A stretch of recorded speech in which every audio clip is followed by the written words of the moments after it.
باشی. زبونم لال مشروطه ورچیده. چی میگی؟ تا یه ساعت پیش فقط تبریز مونده بود، حالا فقط سنگر تو مونده. آقای رحیم خان وارد شهر شد.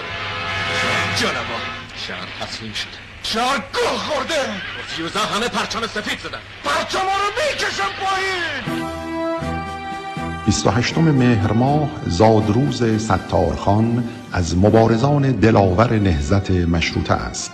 در خصوص مشروطه و مشروطه خواهان و قهرمانانی چون ستارخان سخن گفته و ناگفته بسیار است، چندان که اگر سینماگری آن را به تصویر بکشد بیشک حاصل آن سریالی مطول و چند ده قسمتی خواهد شد.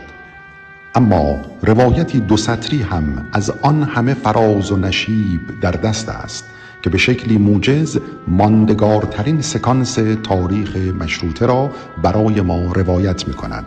روایتی که تا ابد برای ایرانیان درس امید و انگیزه و شکیبایی و پایداری دارد.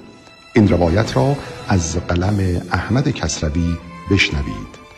از ایران آذربایجان ماند، از آذربایجان تبریز، از تبریز کوی امیرخیز، از کوی امیرخیز یک کوچه باقی ماند که در آن ستارخان مقاومت می‌کرد، اما بعد آن کوچه به کوی و آن کوی به شهر و شهر به ولایت و ولایت به کشور بدل شد.